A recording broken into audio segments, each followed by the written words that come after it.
여러분 안녕하십니까. 6월 20일 화요일 넘치는 우리 교회 EQ 51일차 시작하도록 하겠습니다. 오늘 본문 말씀은 요한복음 1장 1절부터 18절까지 말씀입니다. 이제 50일차 끝내고요.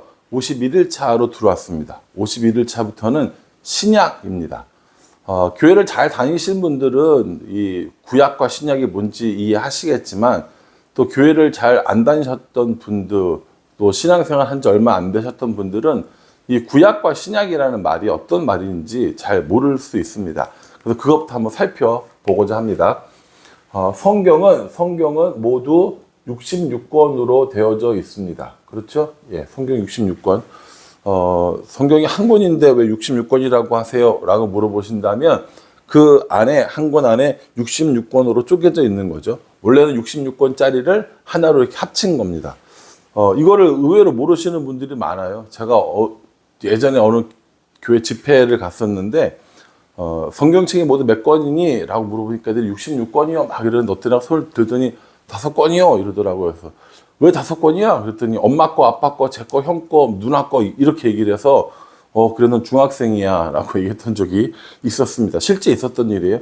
그러니까 우리가 되게 당연하게 알고 있지만 사람들은 모를 수 있어요. 성경은 그 책 한 권에 66권 성경을 책을 모아둔 겁니다. 그래서 성경이 종이가 굉장히 얇죠. 그리고 가벼운 종이를 쓰는 겁니다. 아마 그냥 그거를 일반 우리가 A4 용지로 성경을 본다면 상당히 두꺼운 그 양이 될 거거든요. 인쇄 기술이 워낙 발달해서 우리가 지금 가벼운 성경책을 들고 다니는 겁니다. 이 성경책은 크게 두 부분으로 나눠져 있습니다. 구약 성경이 있고요. 또 신약 성경이 있습니다. 빨간색, 여기 보면 그 빨간색으로, 검정색으로 되어 있는 게 구약이고요. 빨간색이 신약입니다. 구약 성경은 몇 권이냐면 39권이고요. 신약 성경은 27권입니다. 그래서 우리가 보통 이걸 암기할 때 천국 전화번호는 66국에 3927 이렇게 이야기를 하거나 3 곱하기 9는 27 이렇게 알려줍니다. 얼마나 안 외우면 이렇게까지라도 하겠어요? 여러분 외워두시면 좋을 것 같아요. 구약의 구자는 옛구자입니다. 옛구, 올드, 그렇죠? 신약의 신자는 새로울 뉴입니다. 그럼 이제 문제는 뭐냐면 약이에요. 약. 이 약이 뭐냐면 이 약은 약속이라는 의미를 가지고 있습니다. 뭐 어떤 약속이냐? 내내 성경은 우리에게 우리가 죄인이고 그 죄에서 구원할 구원자를 보내줄 거다라고 이야기를 합니다. 이 구원자를 다른 말로 하면 메시아라고 하고요. 또 다른 말로 하면 그리스도라고 합니다. 그리고 우리는 이 구원자를 예수님이라고 이야기를 하죠. 그래서 예수님에 대한 약속이 기록된 책이 성경, 그리고 그 예수님은 구원자, 이게 성경의 내용이라는 거죠. 그래서 구약 성경에는 옛날 거잖아요. 옛날에는 뭐라고 얘기했냐면 너희의 구원자가 이제 오실 거야 라고 얘기를 했어요. 그게 누굽니까? 예수님을 말하는 거죠. 예수님을 말하는 거고 구원자를 말하는 겁니다. 예수님이 너희를 죄에서 구원하시기 위해서 오실 거야 라고 얘기했고, 신약 성경은 뭐냐면 예수님이 오셨잖아요. 그래서 오신 예수님에 대해서 이야기를 하고 있습니다. 그리고 나서 마지막 책이 요한계시록인데, 이 요한계시록에는 예수님께서 다시 오실 것이야 라고 이렇게 말씀하고 있습니다. 이게 이제 성경의 기본적인 구조라고 보시면 돼요. 성경 66권인데 구약과 신약으로 나누어지고, 이 구약은 올드, 신은 뉴, 그리고 약은 약속의 의미를 가지고 있다. 이 약속은 구원자에 대한 약속이고 우리는 그분 예수님이라고 한다. 그래서 구약은 예수님이 오실 것을, 신약은 예수님이 오신 것을, 그리고 다시 오실 것을 말씀하고 있는 책, 이렇게 이해해 주시면 될 것 같습니다. 그러니까 성경 어디를 펴봐도 예수님에 대해서 나와야 된다는 거예요. 성경 어디를 펴봐도 예수님을 우리에게 보내주시는 하나님에 대해서 나와야 된다는 겁니다. 그래서 이 이야기를 전체적인 성경의 주제라고 보면, 우리는 지금까지 50일 동안 구약 성경을 묵상하면서 예수님이 오실 것에 대해서 이야기를 들었고요. 이제는 예수님이 오셨다라는 거예요. 그래서 예수님이 오신 이야기, 오셔서 어떤 일을 하셨는가에 대해서 이야기하고 있는 것이 신약이라고 보시면 됩니다. 자, 신약 성경을 한번 구분을 한번 해보도록 하겠습니다. 신약 성경은 맨 먼저는 사복음서라는 책이 나옵니다. 사복음서. 사복음서는 뭐냐면 모두 뒤에 복음이라는 말이 들어갔어요. 그 뭐냐면 마태복음, 마가복음, 누가복음, 요한복음입니다. 이건 다 이름이에요. 이름입니다. 우리가 이제 기억해야 될 것은 똑같은 예수님의 일생을 기록한 책이지만, 예수님 일생을 기록한 책이지만, 조금씩 어떤 이렇게 관점이 달라요. 예를 들어서, 여러분들이 저랑 6개월 동안 이제 지냈지 않습니까? 6개월 동안 지낸 이걸, 글을 쓴다고 생각해 보십시오. 그럼 아마 사람들이 다 다를걸요? 교회에 온 연수, 또 저랑 같이 공부해 본 사람과 안 해본 사람, 저랑 같이 밥을 먹었던 사람과 안 먹었던 사람, 이런 식으로 아마 저에 대한 이 글이 다 다를 거라는 거죠. 똑같습니다. 예수님에 대해서 자신들이 겪고, 자신들이 들었고, 자신들이 알고 있는 내용에 대해서 각자 다른 이런 분위기로 글을 썼다라는 거죠. 그래서 이 네 가지의 복음서에 공통으로 들어간 이야기도 있지만, 공통으로 들어가 있지 않고 자신이 알고 있는 이야기를 따로 쓴 이런 사람들도 있습니다. 그래서 그걸 다 합쳐 보니까 예수님이 이런 분이구나 라는 것을 알게 되었다는 거죠. 우리가 특별히 마태, 마가, 누가복음은 공통된 관점으로 기록한 책이라고 해서 공관복음이라고 부릅니다. 비교적 이제 비슷한 내용들이라는 거죠. 근데 요한복음은 전혀 달라요. 요한복음은 그 예수님의 사역 자체를 다르게 좀 이렇게 좀 다른 시간대를 했다고 하나요? 그러니까 마태, 마가, 누가복음은 주로 갈릴리 지역에 있는 사역들을 이야기를 했고, 거기에 이제 유대에서 사역들이 이제 기록되어 있는 반면에 요한복음은 주로 유대에서의 사역을 이야기를 했습니다. 여기서 이제 갈릴리와 유대라는 말이 나오는데, 여러분들이 이건 좀 알고 계셔야 성경을 읽을 수가 있습니다. 보세요. 지중해잖아요. 여기에 헐몬산이라는 산이 있고, 여기서 물이 흘러서 여기에 갈릴리 호수, 그리고 요단강, 그리고 사해, 이렇게 되거든요. 이게 기본적인 구조란 말이에요. 근데 이 로마가 이 지역을 장악하고 있었을 때 어떻게 이걸 나누냐면, 정확한 건 아니지만 대략 이런 식으로 이렇게 나눕니다. 그래서 여기는 갈릴리 호수가 있으니까는 이 지방을 갈릴리라고 부르고요. 이 가운데 지방에는 사마리아라고 하는 곳이 있었기 때문에 여기를 사마리아라고 부릅니다. 전에 그 아수르가 북이스라엘을 침공해서 그 자신의 사람들을 수도로 보냈다고 그랬잖아요. 북이스라엘 수도로. 거기가 사마리아가 되는 거고요.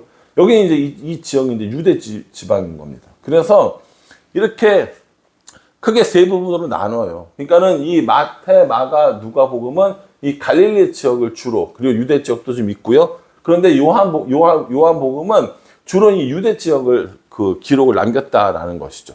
그리고 이 마태, 마가, 누가복음은 예수님의 전생에 대해서 이야기를 했다면, 이 요한복음은 언제를 주로 이야기하냐면 예수님의 마지막 일주일을 중점적으로 기록을 합니다. 그래서 한 반 정도가 예수님의 마지막 일주일 동안 있었던 일들을 기록하고 있는 책이 요한복음이라고 보시면 됩니다. 우리가 사람들이 교회에 처음 오면 성경을 읽어라 라고 얘기했을 때 어디를 읽어요? 라고 물어보면 보통 요한복음을 이야기를 많이 합니다. 그런데요, 요한복음은 굉장히 어려운 책입니다. 왜냐하면 지금 보셨다시피 유대 지역만 했고 일주일만 기록했기 때문에 예수님의 전 생애를 아는 건 굉장히 힘든 일이라는 거죠. 그러면 어떤 책을 읽으면 제일 좋습니까? 저는 누가복음. 왜냐하면 마태, 마가, 요한은 유대인이거든요. 그런데 이 누가는 이방인입니다. 그리고 이방인이고 그리고 이 사람은 의사입니다. 그래서 이 이방인과 의사라는 특징을 통해서 아주 자세하게 그리고 예수님의 전생애를 비교적 이렇게 쭉 잘 묘사한 특징을 가지고 있습니다.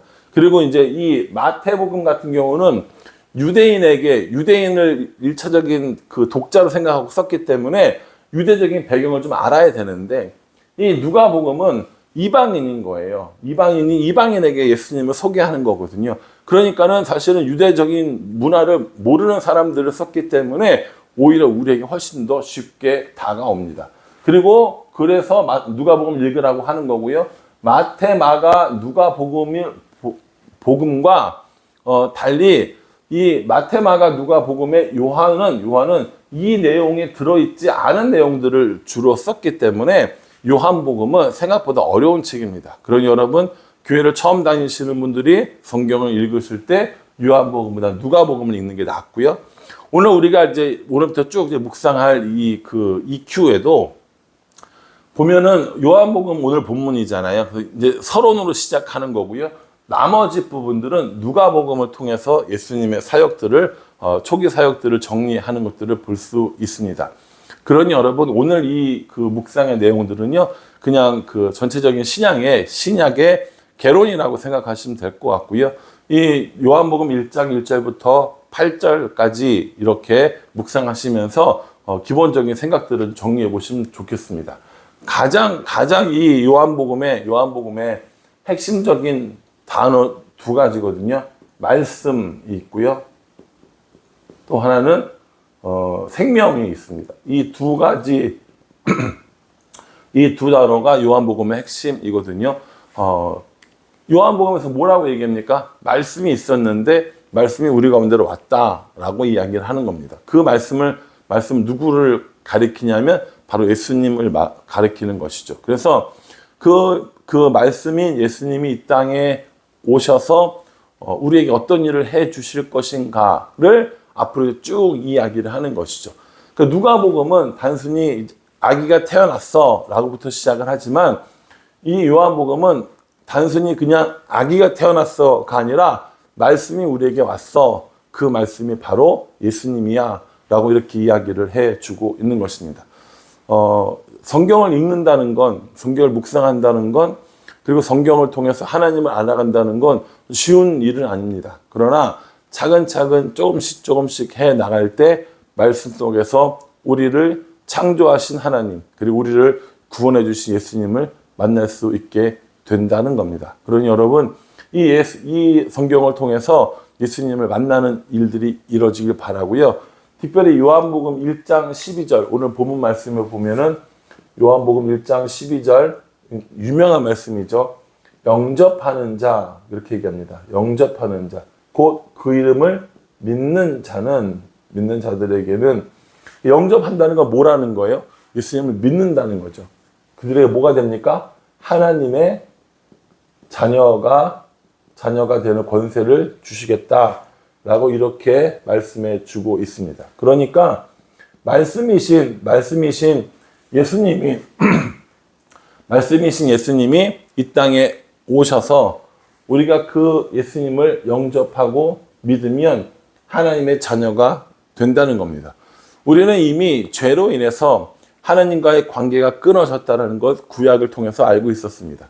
그런데 그 죄로 인해서 끊어진 그 관계를 예수님을 믿음으로, 영접함으로 다시 하나님의 자녀가 되게 해주시는 것. 이게 누가 해주시는 거예요? 이게 예수님이 해주시는 일이라는 겁니다. 그래서 우리는 이제 예수님의 생애를 쭉 살펴보고, 또 예수님이 하신 말씀들을 쭉 살펴보고, 예수님이 하신 기적들을 쭉 살펴보면서, 아, 이분이 정말 하나님의 아들이고 우리를 하나님의 자녀로 만들어줄 수 있는 분이다 라는 것을 배우는 것, 그것을 묵상하는 것, 그것이 신약 성경을 묵상하는 이유와 목적이라고 보시면 될 것 같습니다. 그럼 오늘 이 말씀을 묵상하시면서 어떤 생각들을 하셨나요?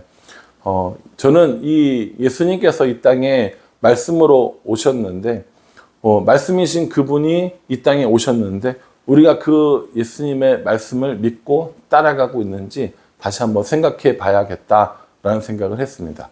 성경은 단순히 좋은 말씀을 기록한 책이 아닙니다. 성경은 단순히 도덕적인 계명을 우리에게 주신 그런 책이 아니라는 거죠. 성경 우리에게 주신 이유는 예수님이 하나님의 아들이심을 믿고 그를 통해서 우리가 생명을 얻게 한다라는 것이 목적입니다. 그러니 저 여러분들이 예수님을 믿고 이 말씀을 따름으로 말미암아 생명을 얻는 그런 일들이 있을 수 있기를 주님의 이름으로 축복합니다. 기도하겠습니다. 하나님, 구약 성경을 마무리하고 이제 신약 성경을 시작합니다.